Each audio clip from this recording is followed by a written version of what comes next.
Hello, everyone, and welcome to In the Hot Seat. We're in season 2 of In the Hot Seat, and I'm blanking on our episode number right now. I think we're at like 50, 54, 55, but we are in season 2. For those of you who are repeat viewers, welcome. And for those who are joining us for the first time, every 2 weeks, we engage with industry experts and some customers for some lively discussion. Sometimes it leads to a little bit of debate. As we try and humanize the digital experience, we cover all aspects of the customer life cycle, and we dive into education and awareness, acquisition, impact, and retention strategies. This is the second episode of a new series that we are launching on go-to-market. We're looking at GTM phases through all different stages of businesses, whether you're early stage or more mature. Today's episode, we are going to discuss the go-to-market process with early stage companies specifically.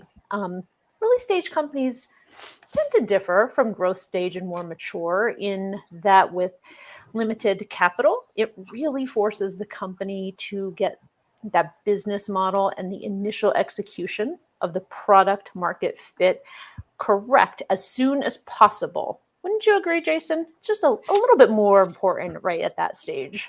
Yeah, I think so. I'm just waiting to see when we're going to get our Netflix show because we're in our second season already. I know we got to contact somebody about that. Come on. No, I would agree with regards to that. I think it's much more of a race than it is in the larger companies because the capital depends on the traction you have in the market, but you need the capital to get the traction in the first place. And so that whole chicken and egg dilemma is really the dominant characteristic of early stage tech startup, trying to get that out there and still put the food on the table, so to speak. And that doesn't really, I suppose it does exist a little bit in the larger stage or later stage companies from a point of departmental. There's still budgets and forecasts and all that other good stuff, but it really is an all hands on deck when it comes to early tech startups. And we see the attrition rate is quite terrifying at times. Isn't it crazy when you think about the complexities that the early stage companies face and how much more, right, this comes into play in some aspects? How many succeed? There's a lot that do not succeed, but the number who do, it's very impressive when we go through these hurdles. I mean, there's so much that you need to consider, right? Your ICP, getting that right. Probably, to me, I would say the number one most important thing. Then understanding that positioning and messaging, going through the distribution, talking about your marketing, your sales strategy, and then let's dive into the customer success side of it and what happens after a customer becomes a customer, right? There's complexities and challenges there that can make or break.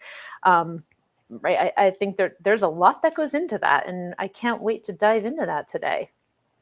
Yeah, and it'd be good to get some insight from our esteemed guest who's quite long in the tooth and been there and worn that t-shirt and been through that pain before. I'm looking forward to that. But I mean, I'd say, it's much more fluid in the early tech startup place. You might learn something whilst you're going through your initial sales efforts that needs marketing's help, which then changes their strategy in a little bit in a different pitch. And then, from rethinking the dimensions and the positioning, or even into switching out your entire beachhead and direction in terms of your beachhead customer segment or industry vertical based on, I've been through this myself, where you think you've got a dead fit for an ICP, and all of a sudden some left wing thing happens that you end up getting more traction there. So the tension and direction changes. So it really is a fluid situation with early tech startup, and you can never guarantee that anything at all is going to go to plan. And it usually does not. No, indeed, no. It really, I would say we wear a lot of hats in the early stage, right? You might come in as one role, but really you're wearing 5 different hats at any given time, and you're diving in and doing a lot and changing very quickly. You need to be able to pivot very quickly. So, as you said, we have one of our own that's going to join us in the hot seat today to talk through this. And as Jason mentioned, has been through this, has weathered some of these challenges. So, for those who are new to In the Hot Seat, Pete Smith is one of our co-hosts, but he is also the founder and CEO of SpotLogic. SpotLogic is a real-time application that ensures the sales rep asks the highest value question at each customer interaction, regardless whether it is an email, a text, an in-person meeting. Jason, have you seen the SpotLogic platform? Yes, I have. I've been fortunate enough to been part of a few demos and discussions with Pete as he was coming out the gate. It kind of reminds me of almost like a spell check. So if you think of the products like Word and email and PowerPoint, at some point those products didn't have any spell check in them, and that seems almost bizarre today. And I think as we look back at Salesforce automation category a year or two from now, I think we'll think the same thing from a SpotLogic perspective. Why is it not part of the CRM landscape? And it should have been, quite some time ago. So I think it's going to be quite an interesting insight as you start to look at that side of it. This whole kind of almost it just should be part of the landscape. I love that. I love thinking about that in terms of the spell check of the CRM in some ways. I think you might have found Pete's new marketing angle. I'm going to bring him in and get his thoughts on that one. Hey, Pete. Hi there, folks. Hey, Pete. You're on the opposite side today, Pete. I know, a little weird. Up against Richard Gere and Jody Spencer. This is. I have big shoes. Yeah. Okay, I can't compete with Richard Gere, especially Richard Gere with an accent. That just doesn't work. Richard Gere, Scottish stunt double. I love it. So, Pete, I don't know if you heard when Jason and I were just talking about, right, the GTM interconnectedness, if you will, how it touches every single phase of that customer journey. Love to get a little bit understanding of your experience and what you have gone through and experienced and some of the lessons you've learned. Yeah, for sure. So I've been in startups now for 20 something years, maybe longer than that.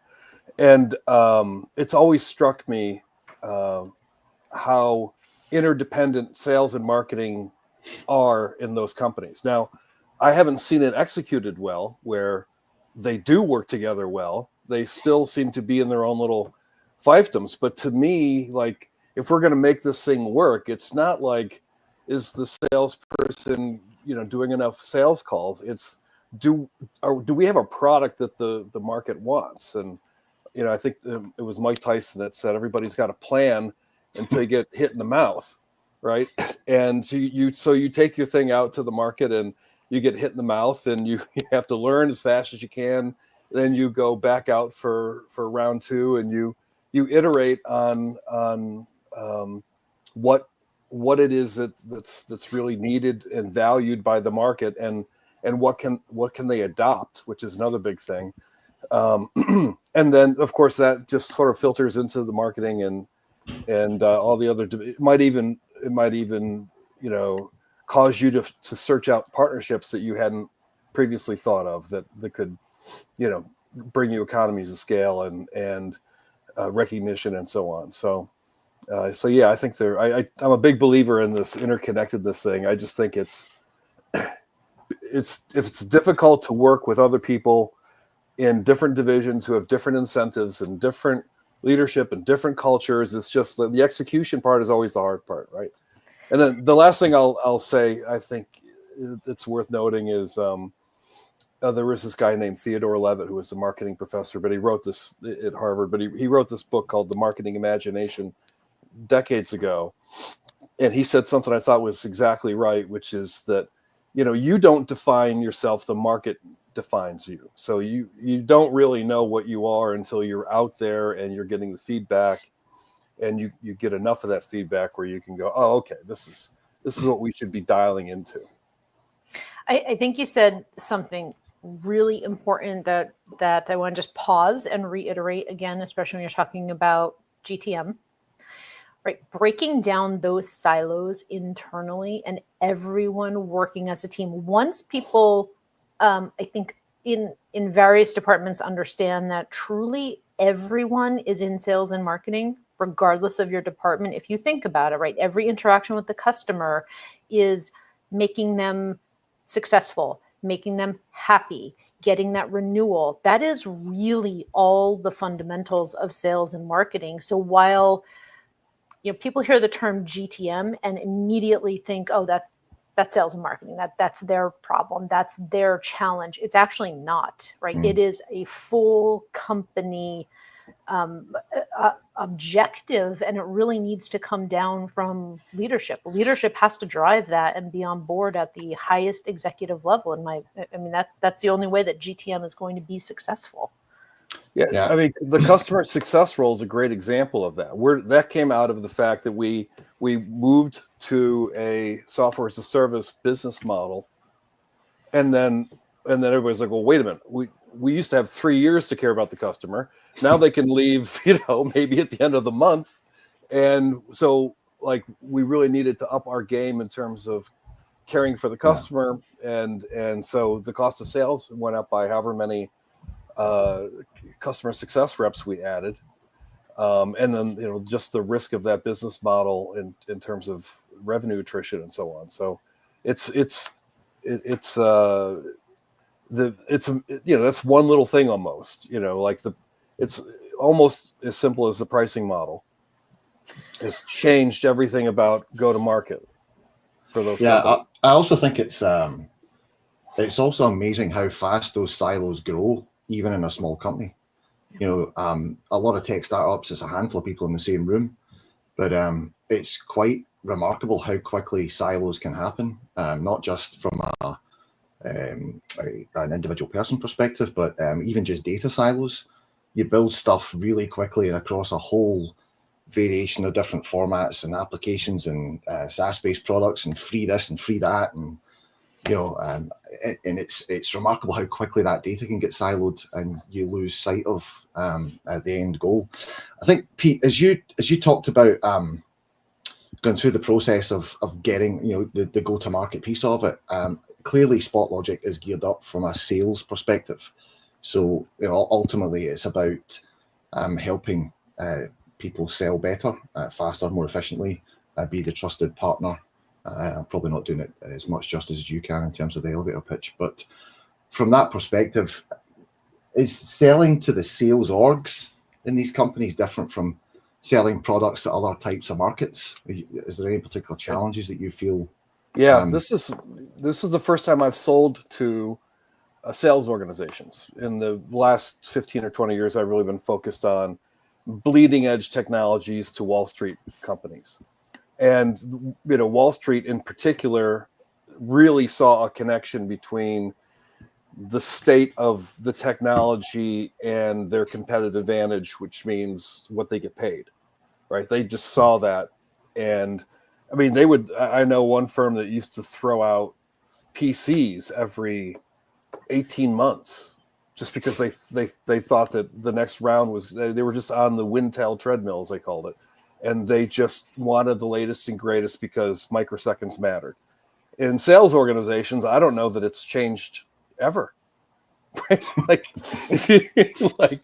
since the Merchant of Venice or something, I don't know. Like it just seems like it's been the same thing forever, with the exception of SFA/CRM systems. I think that was the first real change in sales, and it used to be that sales was highly focused on the customer relationship and trust and sort of depth of understanding of the customer.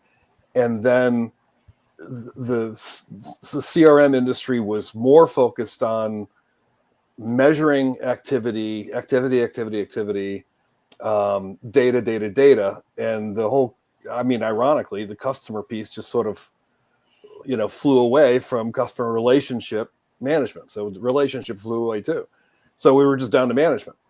salespeople, and now we're sort of encouraging them to spend their time doing things that aren't aligned with the initial sort of premise of relationship and trust and understanding the customer. That was the role. So that's sort of with that as a backdrop, and then you add on to that the rate of change that we're now living through, which is just astronomical as compared to I mean, the pre-GPT era. I mean, you know, the internet was interesting enough, but that was nothing compared to pre and post GPT. So so that's accelerated something that was already accelerated. And so the other thing that really has solidified for me is that the product almost isn't as important to a sales organization as their ability to adopt it. So, which is crazy almost, right? But no matter how good it is, if it takes too much time for me to wrap my head around and adopt and get the other people on board with, then we just don't have time for that. Which is that's the opposite of Wall Street, right? And so the analogy I came up with is it's like trying to sell to people who are running a marathon. So if you're at the table with the little cups of water or Gatorade, right, and somebody comes up to your table, you hand them and that's all they can consume, right? That's all they've got to keep running. They've got to keep, moving forward. And so if whatever it is you're offering them can't match the cadence that they already have, all of the pressures from all of the different areas, then adoption of whatever is going to be increasingly difficult. And that's just since GPT, I think, is when it's really gone off the hinges there.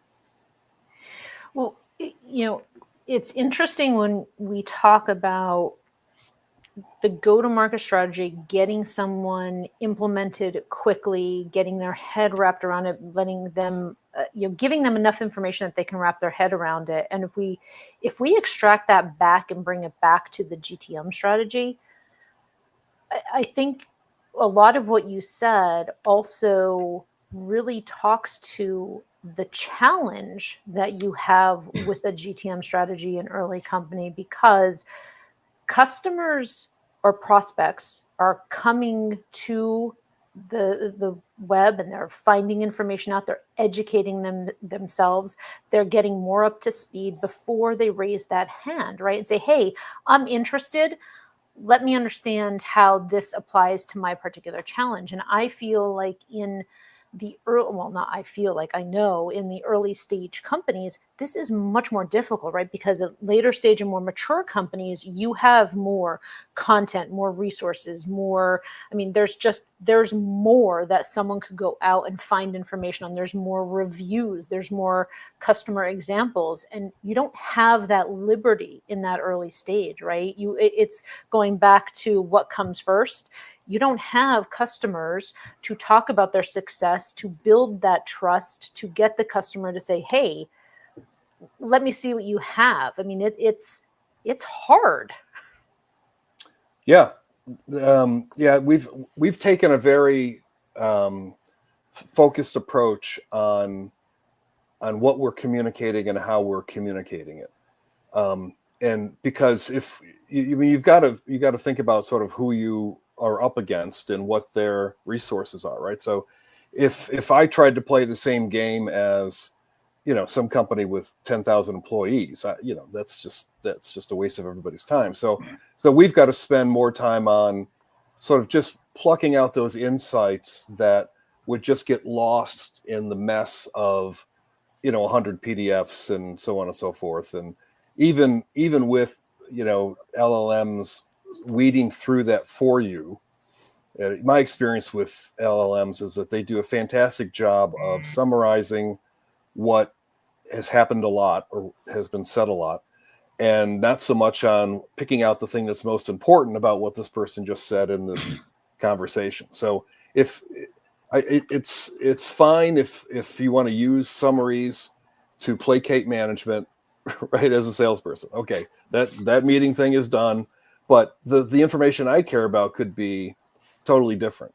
And it often is. And so, I think that's another sort of a result of the sort of the CRM trend has been that we've been getting further and further away from how do we make the sales rep more effective, and how do we understand more about our business. You mentioned earlier talking about refining your strategy and getting the messaging, taking surgical precision at that messaging. And I would say that applies to your ICP, right? And understanding that customer segment that you're going after. What are your thoughts on going after multiple ICPs as an early stage company, right? Because let's face it, early stage, it's like someone raises a hand and that carrot that's dangling there for a prospect who may not be in your ICP, but you know what? It's a potential win, is very enticing. Yeah. But it also brings up a lot of challenges. Yep. No, I joined a company probably 2 decades ago, and their idea was to hire me to open up financial services for them. But they were already in 5 or 6 or 7 market segments. But they really, I don't think that they were ready to scale yet. Like, they never knocked it out of the park with one segment. So they were kind of searching around for, how do we at least grow revenue? And the idea is, let's go do basically a superficial job at all of these different customer personas, if you will. And so they were already being torn apart before I got there. And then financial services, they've got all the money. So, like, when I put a couple of deals in front of management there that were going to be significant for the company, really significant, management was like, well, geez, we've got to go do this. And the guy that ran the government sector came up to me before a board meeting and said, hey, you are killing us. Like, what do you mean? He's like, we don't have the resources to go after multiple markets, let alone, you are taking 100% of our engineering talent, because we have to change the product to make this thing work for financial services, not just the integrations we have with the partners we have, or the messaging, positioning that we do for this, right? And so that's one thing and he was right. So there's you just can't really grasp the amount of extra work every little additional segment adds to what you have to do, and then to do that well enough to beat everybody who also wants that business. I mean, that's the other thing that I think people forget, is they're not selling in a vacuum. There's other people who also want that potential revenue, and if they're more focused than you, or they can execute better than you, you're going to have a difficult time. So I'm really against spreading yourself too thin. And I can see it's great, for a founder, you sit around and think about the implications of if salespeople start to use this, and then these other people are going to want to use it, and then you're like, oh, there's this thing it could be ubiquitous and blah blah. Well, that's the last thing you want to do at the beginning of, at least the go-to-market phase of the company. Like, you can think about that from an engineering standpoint, and how do we make sure we don't, build ourselves into some cul-de-sac where we can't go do these other things where we've connected the dots already and the market hasn't yet. But to open up the go-to-market piece to multiple channels is really difficult. I think it's also interesting that, and I've seen this before, you might get a curveball where you sell into a marketplace and it's a slam dunk for that particular customer. And you think, well, hey, I've got a repeatable process here now because they like this, and it's in this market segment, and it's new and fresh. And then you knock your head off the wall trying to sell to the next one and the next one. And it doesn't always work out the way that you think it's going to, in terms of it being a repeatable market segment. So you've really got to get a few wins under your belt in a specific segment before you can actually call it repeatable and industry verticalized. And I think a lot of people fall foul of that, particularly in the early stages, where resources are finite and time and money. Do you remember the Crossing the Chasm book by Jeffrey Moore? So he was talking about sort of early adopters versus the, whatever he called it, the early majority, I think it was, right? And the chasms between those two,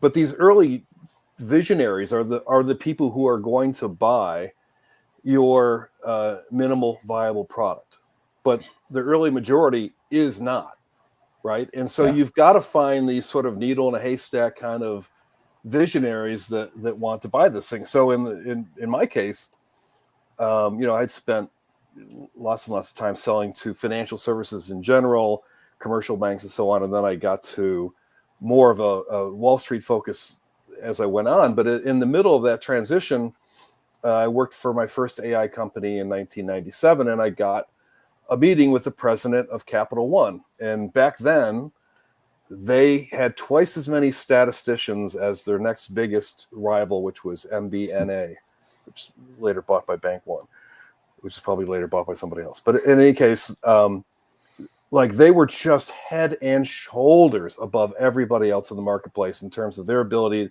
to take information and offer super customized products to customer segments. Nobody could compete, and they probably still can't. So anyway, I was up there, so the president and 3 or 4 of his henchmen were there ready to get me out the door because they don't have time to deal with something that can't help them. And so this was back in the days where I had acetate slides in a projector, right? So I'm sitting there with this pile of acetate slides. I'm like, please don't fall off they'll just be everywhere. So anyway, so that was what I was preoccupied by, standing in front of this guy.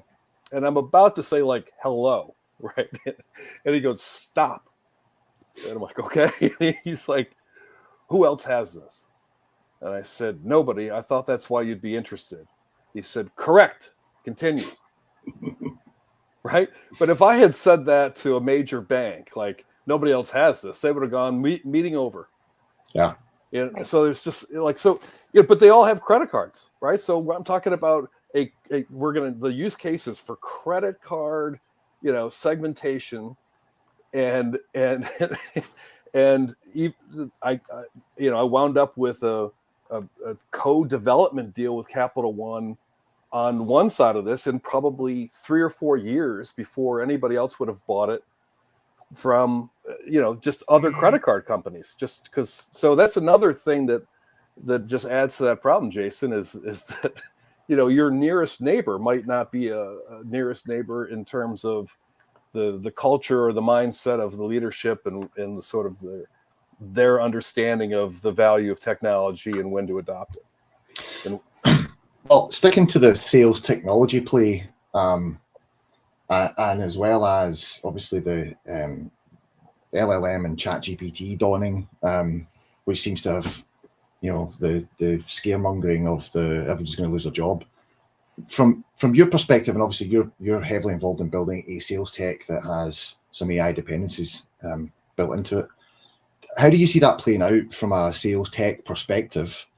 Are salespeople going to lose their jobs in the same way that they're talking about other professionals being made obsolete with advancing tech, much like, and unfortunately on the ad side and the marketing side, that seems to already have started to take effect. Although I think we'll see a whiplash as those silver bullet promises don't really become the reality in the long term. But I don't know if you've looked at the market today, but the whiplash is whipping up a storm today. So there's definitely lots more shocks to go in terms of what can this AI stuff really do for us. But the first thing is that salespeople are losing their job every 18 to 22 months already. That's been going on pre-GPT. So the turnover in sales reps is, it's just no way to run a railroad. How do you have 35% of your sales reps not knowing what they're doing every year? That's just insane, right? So I think that the aside from why that happens, I think the place where this is going to displace people soonest would be in demand fulfillment types of sales as opposed to demand generation. So, I could see this year somebody at, GE picking up their phone and saying, "Hey, Siri, get me another 50 Dell servers and send them to the Denver data center." And there's no human being anywhere in the loop, right? And I think that's where the, agentic AI is going to just layer over the 30-year-old technology that we have in place and just sort of get rid of the people that do something that's super simple. And then we'll figure out something that's more complex, and it'll do that, and more complex. It'll be more agents working together, and we'll be picking off, in my estimation, from this fulfillment space. I think there's too many nuances in demand generation where we can make too many inroads too soon, especially with all of the unknowns that you're talking about. I will, and I'm going to circle back and bring this out to just a level above. So not talking sales specifically, but talking about all aspects of the go-to-market with the early stage. And, AI has really made it possible for early stage companies, I think, to do certain activities that before they didn't, it was cost prohibitive, right? When we think about what it takes to really bring a company to market, how you get the branding, how you do research, the amount of information that you have to cull through to figure out your ICP and look at your competitors, right? That takes people, that takes time, that takes teams. To your point, Jason, right? It's impacting ads. And when we look at early stage, right, you don't have the budget necessarily to go out and create a lot of creative and get those ads out there. And AI has made that possible for early stage companies. It may not hit it out of the park in terms of having something that is perfect, but it's giving early stage companies the ability to get further along in a cost-effective way, I think. Yeah, I think it's making B players into A minuses. So and if you're working for a smaller company, it could be that they didn't have the budget to hire, somebody from Ogilvy or whatever to do marketing for them, and so they've got somebody out of college or whatever, and now this person who's bright and enthusiastic can leverage technologies in a way that my youngest son has always complained about Google, and I'm like, it's amazing. Like, you ask it and it gives you, he goes, yeah, it gives you a million answers. I don't have time for a million. Give me the one thing I'm looking for. And then GPT came along, and here we are with what he was talking about, right? So he was right. So that's the thing, is if you can make the people that you have more effective than in marketing in particular, you're going to make them better and maybe scale them. So it's a little bit different answer, I think, in marketing than in sales. I would say also tread with a little bit of caution, just on the basis of it can allow you to accelerate things and set things up in motion far faster than you would typically do in an early startup. However, there is a level of oversight required. You set these things in motion. We were looking at some AI generated SDR tools. But you gotta qualify that stuff. As much as they say it's going to qualify and you have a magic deal placed in your hands, you still got to wrangle that stuff down. And if you've not got the bandwidth to keep the oversight on it and take it to that next stage, then it can very quickly trip you up and actually do more damage. I have noticed just in the last few weeks, my inbox is littered with the exact same style, same format, same cadence from a multitude of different vendors trying to sell to us. And I guarantee it's all driven by an AI engine of some sorts of that. So let me ask you guys, because I'm in the process of figuring out how to scale the team, and how do you think about this AI SDR thing? Are we just going to be replicating or scaling something that doesn't work already, really to ridiculous heights, or is it going to be able to do something we can't do today? Where do you fit on the SDR/AI thing? Do you want to go, Jason? I'll go out. No, Jody, I can see you. You're on the edge of your seat. She's on the edge of her seat. I have so much to say on this. I believe And that's all the time we have. Oh, you and your exit button. Pete always exits. Like, I'll be on a meeting with him and we'll finish. We're like, okay, anything else? Nope. And Pete just exits. And I'm like, goodbye. Poof. Like Aladdin. Yeah, I'm in control today. You can't exit me. Okay, so AI and SDRs. I think AI is going to make SDRs better and let them develop skills, give them the time to develop the skills that they need to become better AEs down the road, right? If we think about how we've leveraged SDRs historically, it was a lot of research gathering. It was a lot of vetting. It was a lot of list pooling. It was, a lot of outreach that the SDRs were doing. And they couldn't get deep on what you did as a company, right? They couldn't go too deep on the product. So as questions were coming in, they were staying very, very high level. And I think AI is going to enable people to take it to the next level so that they could start building relationships, have better conversations, qualify someone quickly to get them to the next phase as it's introduced to the next level within the organization. So I think it's going to be a tool that makes people a more knowledgeable and a more effective SDR. I also think at the same time, we need to stop chasing the giant volume game of you've got to do more and more and more and more and more. Actually, if you could use the AI to do some of the less meaningful tasks that still need to be the administrative pieces that have to be done as part of the process, but give the SDRs the time to actually have quality interactions and build a relationship up with prospects, then you'll get a better quality of prospective candidate that you can fit in as an ICP. And I think AI can give you some of those tools to allow the SDR to do that in a more efficient and a more professional manner. Without just trying to do the scattergun approach of we've got to hit 1,000 prospects in a month. It's because everybody's doing the same thing, right? And it just switches off. So you've really got to, I think we've got to figure out how we get to a reasonable volume and a higher quality and make those connections, because there's so much noise and the noise is getting worse because of AI as well. So it's that balancing act. You've got to use it properly. Yeah, I mean, we can't use AI to go after the TAM, right? I mean, and that's really what people are doing. People are putting together programs to scattershot and do everything to everybody that's potential in the TAM, and you're not going to succeed, right? Because to your point, Jason, there's so many people doing that and so much noise. It's not a way to go. The other thing that strikes me is like the saying about economists is that they always assume away the difficult part of the equation.